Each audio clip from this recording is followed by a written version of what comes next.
Pasangan Prabowo Puan sebagai Capres-Cawapres dideklarasikan di Banten.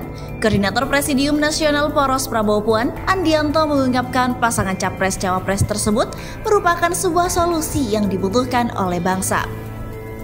Deklarasi Prabowo Puan didasari pertimbangan yang matang mulai dari elektabilitasnya sampai prestasi dan pengalaman kedua tokoh tersebut. Namun pendapat yang berbeda disampaikan oleh Direktur Eksekutif Parameter Politik Indonesia yakni Adi Prayitno.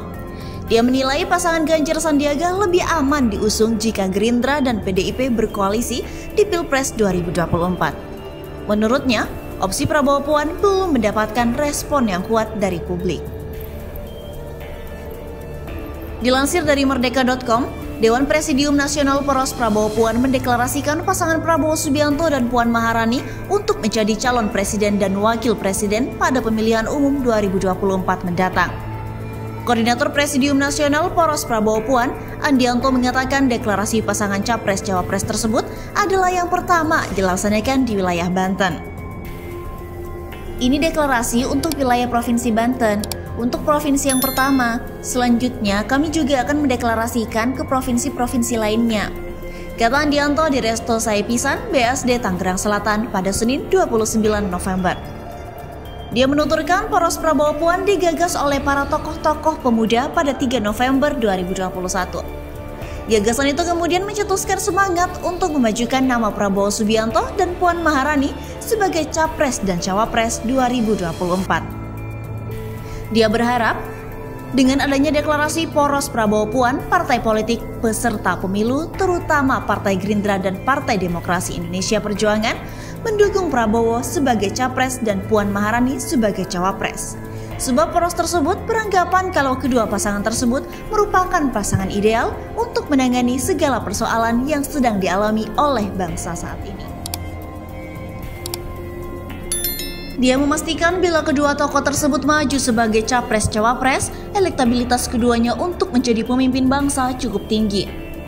Bahwa pasangan presiden dan calon presiden yang ratingnya dan elektabilitasnya paling tinggi adalah pasangan Prabowo Subianto dan Puan Maharani. Tapi menurut kami hal yang paling rasional dalam politik adalah bagaimana bisa diusung oleh parpol sesuai dengan ketentuan UU yang berlaku, jelas dia. Dia juga mengaku kalau deklarasi dukungan terhadap kedua tokoh partai itu merupakan keinginan kelompok dan bukan atas keinginan satu orang saja. Kami tokoh-tokoh pemuda berkumpul berdiskusi, merumuskan, melakukan penilaian dari berbagai aspek, sehingga kami berkesimpulan pasangan yang paling tepat untuk Indonesia ke depan adalah pasangan Prabowo Puan. Saya pikir Puan itu fungsionalitas partai PDIP, dan apabila Puan sudah bergerak dan PDIP sudah menetapkan bahwa sebagai cawapres, mesin partai akan bergerak dan secara otomatis elektabilitas dan keterpilihannya akan meningkat, ungkap Andianto. Dia juga menegaskan bahwa permasalahan di Laut Cina yang lagi memanas dan kondisi ekonomi yang sedang mengalami kontraksi membutuhkan pemimpin yang kuat. Bahkan menurutnya, memanasnya kondisi Laut Cina Selatan sangat mungkin melibatkan Perang Dunia Ketiga. Sosok Prabowo Subianto saat ini menjabat sebagai Menteri Pertahanan. Saya pikir mampu menyelesaikan konflik Laut Cina Selatan agar Perang Dunia Ketiga tidak terjadi, tegasnya. Sementara itu, Direktur Eksekutif Parameter Politik Indonesia Adi Prayitno menilai pasangan Ganjar Sandiaga lebih aman diusung jika Gerindra dan PDIP berkoalisi di Pilpres 2024. Menurutnya, opsi Prabowo Puan belum mendapatkan respon kuat dari publik. Pada segi figur, dua partai ini surplus kader.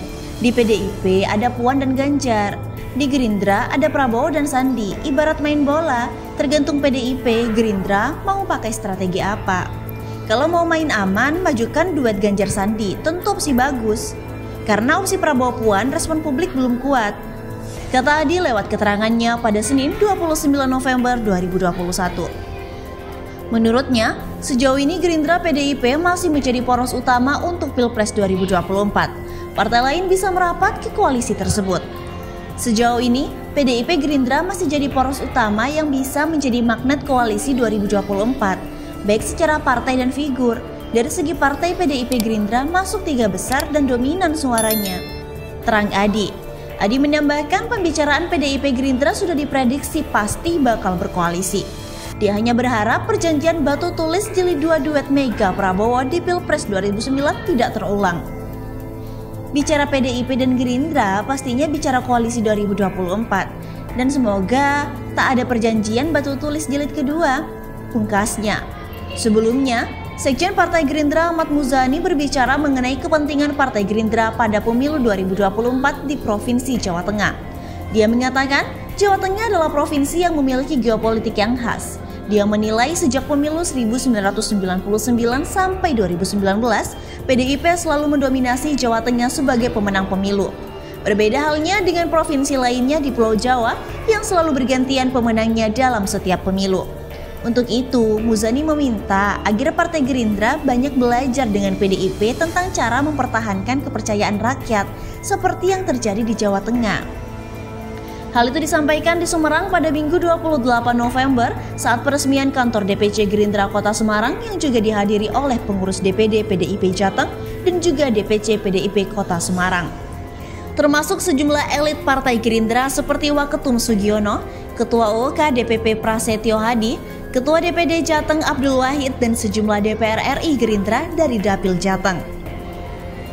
Gerindra Jateng harus banyak belajar dari bagaimana PDIP Jateng mengelola kepercayaan rakyat sehingga selalu menang dalam setiap pemilu. Kita pernah mengalami fase naik turun dalam hubungan dengan PDIP. Kita pernah bekerja sama pada tahun 2009, lalu 2014 berpisah karena Gerindra oposisi. Dan kini kembali bersama dalam koalisi pemerintahan Jokowi Ma'ruf. Dan ke depan kita ingin bekerja sama lagi untuk membesarkan dan membangun Indonesia, kata Muzani.